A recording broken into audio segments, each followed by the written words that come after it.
सगळ्यांचं स्वागत आहे सदैव क्लासेस मध्ये. पुढचा धडा तुम्हाला आहे, तो धडा आहे ऍक्च्युली कवितेबद्दल. इयत्ता 7वीचं हे पुस्तक आहे बघा तुमचं. तर तुम्हाला कवितेची ओळख, धड्याचं नाव आहे कवितेची ओळख. धडा आहे पण धड्याचं नाव काय? कवितेची ओळख. लेखिका आहेत शारदा दराडे. 1979 चा जन्म आहे. विविध वृत्तपत्रे व मासिकातून त्यांनी लेखन केलेलं आहे. गाडग्यातील अमृतवाणी या काव्य संग्रहात काही कवितांचे त्यांनी लेखन सुद्धा केलेलं आहे. सदर पाठ्यपुस्तकासाठी महाराष्ट्रातील शिक्षकांकडून मागवण्यात आलेल्या एकांकिकातून प्रस्तुत एकांकिकेची निवड करण्यात आलेली आहे. लेखिका जिल्हा परिषद शाळा पिंपळगाव, चिलमखा केंद्र, मैहू नाराजा, तालुका देऊळगाव राजा, जिल्हा बुलढाणा. या ठिकाणी काय ते प्राथमिक शिक्षिका म्हणून कार्यरत आहेत. बघा कोण आहेत या? शारदा दराडे. तर त्यांचं ऍक्च्युली काय झालं होतं की एक एकांकिका त्यांनी या म्हणजे शिक्षकांकडून एकांकिका मागवली होती, त्या सर्वातून यांची निवड झालेली आहे. तर काय आहे बघा, तर सुधीरला शाळेत काव्य प्रतिभा या विषयावर आधारित एक प्रकल्प शिक्षिका देतात. सुधीरचा हा प्रकल्प पूर्ण करण्यासाठी त्याच्या घरातील सर्वजण कवितेतून संभाषण करतात. लेखिकेने या काव्यरूपी संभाषणातील गंमत जम्मत प्रस्तुत एकांकिकेतून मांडलेली आहे. बघा सगळं कवितेमध्येच म्हणतात. बघा कसं काय ते. शाळा सुटते, सुधीर घरी येतो, पण तो कुणाशीच बोलत नाही, विचारात गुंतलेला असतो. आजोबा म्हणतात, अरे सुधीर केव्हा आलास? आजचा प्रवेश असा शांत कसा तुझा? तू एवढा शांत का बरं आलास? सुधीर मला, आजोबा काव्य प्रतिभा वाढवा म्हणजे काय? सुधीर आजोबांना प्रश्न विचारतो की आजोबा काव्य प्रतिभा वाढवा म्हणजे काय? आजोबा म्हणतात, कोणी सांगितलं रे तुला? सुधीर म्हणतो, आज शाळेत बाईंनी आम्हाला काव्य प्रतिभा वाढवण्यासाठी तुम्ही केलेले प्रयत्न हा प्रकल्प दिलाय. मला तर ताण आलाय. प्रोजेक्ट दिलेला आहे त्या मुलाला. त्या प्रोजेक्टचं नाव काय आहे? तर काव्य प्रतिभा वाढवण्यासाठी तुम्ही केलेले प्रयत्न.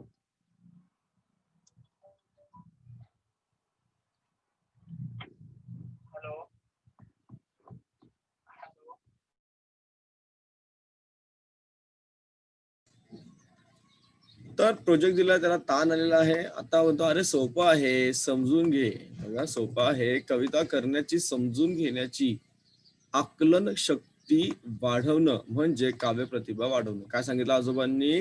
कविता कशी करायची, कविता कशी समजून घ्यायची, आणि कविता समजून घेण्यासाठी आपली आकलन शक्ती वाढवणं म्हणजे काव्य प्रतिभा वाढवणं. त्यासाठी तू प्रयत्न करायचे आहेस, हेच सांगितलं बाईंनी. सुधीरला प्रश्न पडलाय, पण मी हे कसं करू?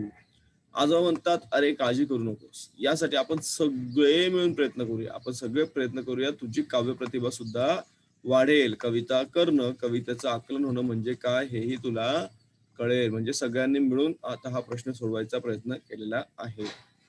चला जाऊया पुढे. काय म्हणतात बघा ते. आता पुढे काय बघा. आजी म्हणते, तुम्ही हो काय प्रयत्न करणार? आजी आजोबाला म्हणतात, तुम्ही काय प्रयत्न करणार? आजोबा म्हणतात, आपण आजपासून काय करायचं? कवितेमध्येच संभाषण करायचं. जे काही कॉन्व्हर्सेशन करायचं आहे, जे काही बोलायचं आहे एकमेकांशी, ते आपण कवितेतूनच बोलायचं आहे. ते तो कागदावर उतरून घेईल, म्हणजे त्याला कविताही समजेल आणि त्याचा प्रकल्प सुद्धा पूर्ण होईल. आई म्हणते, सुधीर हातपाय धु आणि दूध घे. आई काय म्हणते? सुधीर हातपाय धु आणि दूध घे. शाळेतून आलास ना तू आता? सुधीर म्हणतो, आजी मी कागद आणि वही घेतो, आत्ताच आपण सुरुवात करू. आजी जाते, काय करते? देवघरामध्ये जाते. संध्याकाळची वेळ दिवा लावते. मोठ्याने काय करते? शुभम करोती म्हणते. आजी काय करते? मोठ्याने शुभम करोती म्हणते.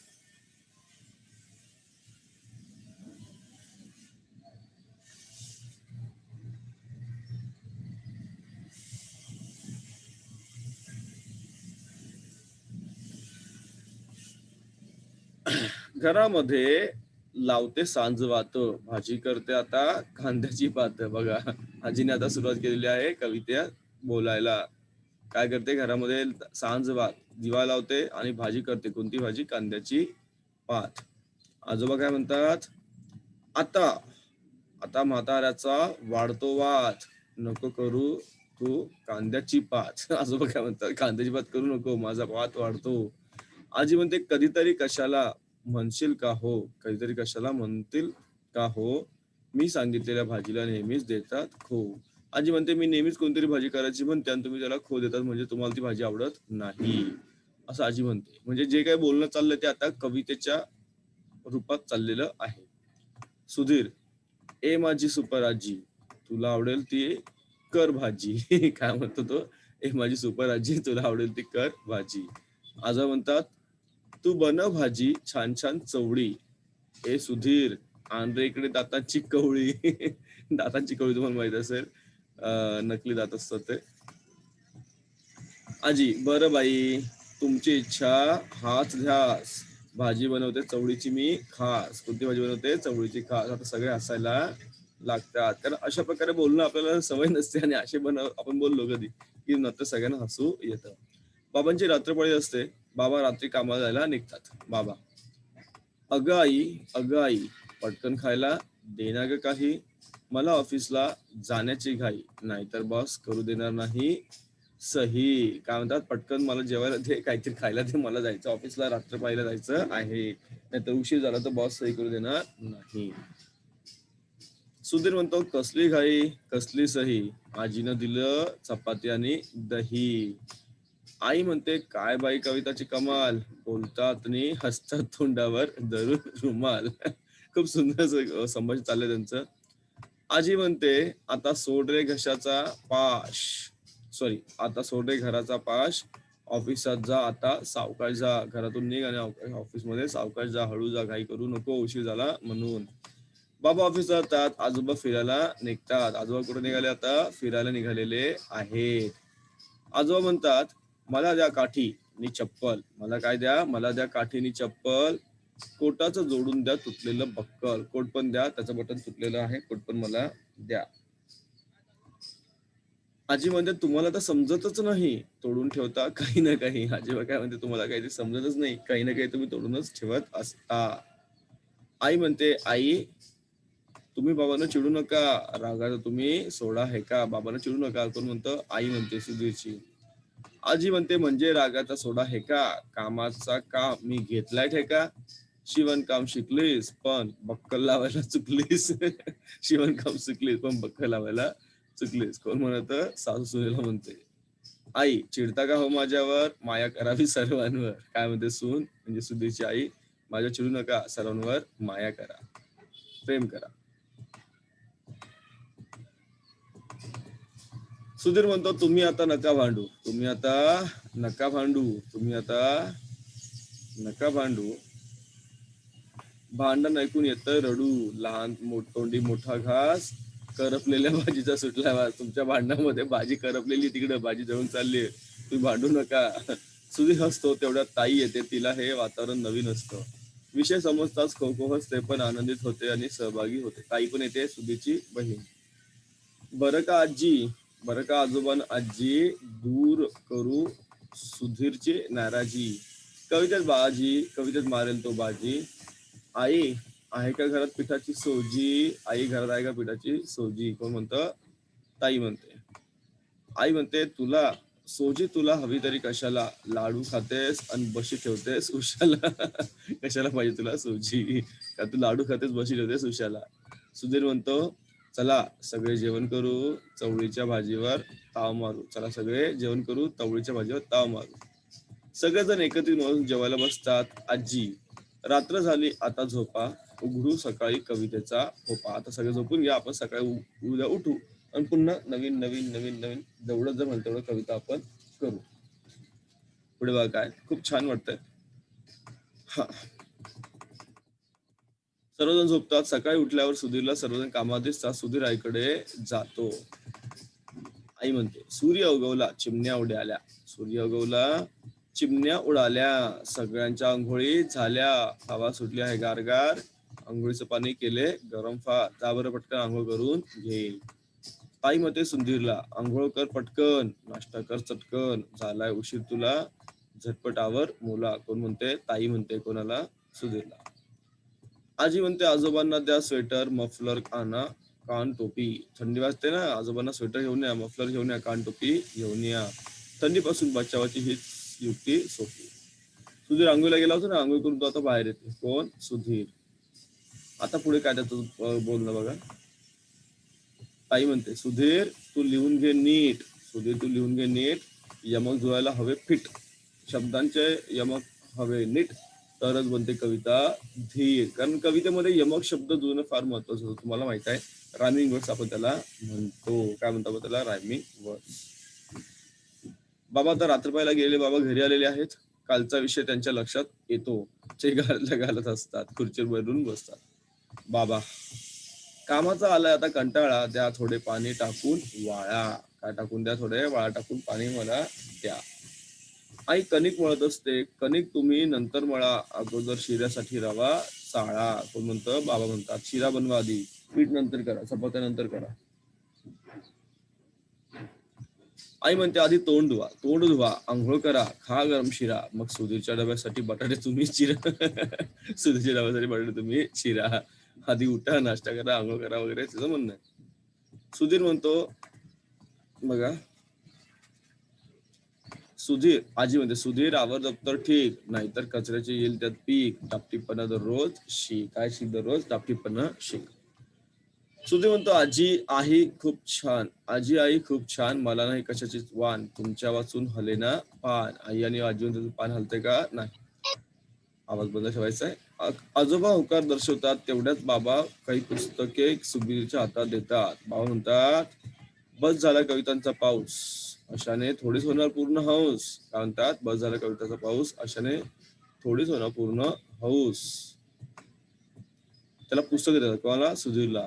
हा घे थोरांच्या कवितांचा मळा, हा घे थोरांच्या कवितांचा मळा, वाचून लागेल तुला कवितांचा लळा. हे कविता घे, वाच. सुधीर कवितांची पुस्तके वाचतो, त्यात तल्लीन होऊन जातो. त्याच्या चेहऱ्यावर एक प्रकारचे समाधान येतं. घरातील सर्वांना दिसतो बाबा चला याचा जो प्रोजेक्ट आहे तो आता नक्कीच पूर्ण होणार. सुधीर म्हणतो बाबा आई ताई आजोबा आजी असं झालंय वाचू किती, कविता अंगणात उतरल्या अति, त्यात मी वेचू कशा अन किती. त्या वेचू कशा अन किती एवढ्या कविता तुम्ही मला दिलेल्या आहेत त्या पुस्तकामध्ये, की मला खूप आनंद झालेला आहे त्या कविता बघून वाचून. शांताबाईंची बाग आणि सुरवेंची गिरणी, गदिमांचे घर आणि बालकवींची फुलराणी. चेतवले भावनांचे मोह तुम्ही मनी, चेतवले भावनांचे मोह तुम्ही मनी. सर्वजण टाळ्या वाजवता सुधीरचे अभिनंदन करतात. तो प्रसन्नतेने प्रकल्प लिहून बाईंकडे सादर करतो. कोण? सुधीर. एवढा छान त्याचा प्रकल्प या ठिकाणी बनलेला आहे. खूप सुंदर असं ही एकांकिका आपल्याला सादर केलेली आहे लेखिकेंनी. ते काय शब्द आहेत बघा, तसं खो देणे. खो देण्याचा अर्थ काय होतो? खो देण्याचा अर्थ होतो नकार देणे. पाय सोडणे म्हणजे बंधनातून मुक्त होणे. हेका धरणे, हेका धरणे म्हणजे काय होतं? हट्ट धरणे. हेका धरणे म्हणजे काय होतं? हट्ट धरणे. आणि भावनांचे मोह चेतवणे म्हणजे भावना जागृत करणे, हे आपल्याला माहित पाहिजे. बघा आपण मगाशी पण काही घेतले होते, आता तुम्हाला परत ते आलेलं आहे इथे बघा. जसं फुशारकी मारण्याचा पराजय होतो, फुशारकी मारणाऱ्याचा पराजय होतो म्हणजे काय?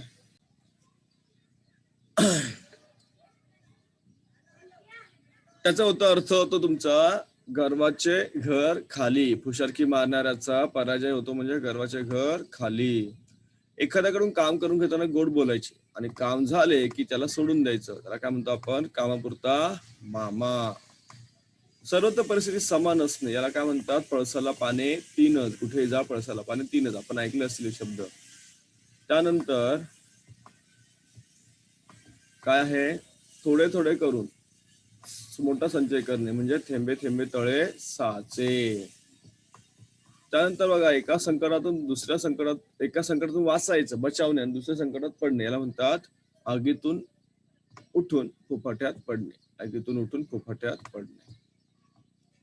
पुढे तुम्हाला आहे की कोणत्याही गोष्टीचा अतिरेक केला, कुठल्याही गोष्टीचा अतिरेक केला की वाईट असतो, त्याला म्हणतात अति तेथे माती. कुठल्याही गोष्टीचा अति करायचं नाही. न आवडणाऱ्या माणसाने किती चांगली गोष्ट केली तरी ती पसंत पडत नाही. त्याचा म्हणतं काय आहे? नावडतीचे मीठ अनी. नावडतीचे मीठ अनी, तर मीठ अनी नसतं का? नाही. परंतु एखाद्या व्यक्ती आवडतच नाहीये, त्याने कितीही चांगलं काम केलं तरी मात्र आपल्याला काय होणार? त्या व्यक्तीचं काम आवडणारच नाही. पुढे बघा, आता इथे बघा एकच शब्द दिलेला आहे तुम्हाला, काही वाक्य दिलेले आहेत, त्या वाक्यामध्ये एकच शब्द वेगवेगळ्या अर्थाने वापरला आहे. बरोबर. आता बघा पहिलं, आमचे मराठीचे सर इतके छान शिकवायचे की अन्य शिक्षकांना त्यांची सर येत नसे. इथे या सरचा अर्थ वेगळा, इथे या सरचा अर्थ वेगळा आहे. सकाळचा चहा मला कपात काठोकाठ भरलेला लागतो, त्यात कपात केली चालत नाही. आता इथे बघा, इथे सर म्हणजे तुमचे शिक्षक. इथे सर म्हणजे काय, तर त्याची म्हणतात ना, तशासारखे दुसरे शिक्षक नाहीत, त्याची तुलनात्मक शब्द आहे. कपात म्हणजे कप, तुम्हाला जसा कप असतो ना चहाचा कप, हा कप, बरोबर. पण त्याच्यामध्ये कपात कपात म्हणजे कमतरता केली चालत नाही, काठोकाठ भरलेलं पाहिजे बऱ्याच वेळा. एकदा एका शिक्षकांचा मला दूरध्वनी आला. दूरध्वनीवरती मला म्हणाले, सर आमच्या शाळेला भेट द्या. मी त्यांना विचारले, काय भेट देऊ? ते म्हणाले, ते शाळेला भेट दिल्यानंतर ठरवा. बघा, आमच्या शाळेला भेट द्या. भेट द्या म्हणजे आता दोन अर्थ होतात. भेट म्हणजे एक वस्तू द्या किंवा तुम्ही येऊन शाळेमध्ये तुम्ही या, दर्शन द्या, त्याला भेट म्हणतात. तर ते म्हणतात, मी त्यांना विचारले, काय भेट देऊ? ते म्हणाले, तुम्ही शाळेत भेट दिल्यानंतर ठरवा. खूप असं गमतीशीर असतं काहीतरी. वाक्यांचे प्रकार दिलेले आहेत: विधानात्मक वाक्य, उद्गारात्मक वाक्य, प्रश्नार्थी वाक्य आणि आज्ञार्थक वाक्य. हे आपण व्याकरणचा पाठ तो आपण घेत असतो मध्यंतरी. मध्ये मध्ये आपण तो घेणारच आहोत. चला.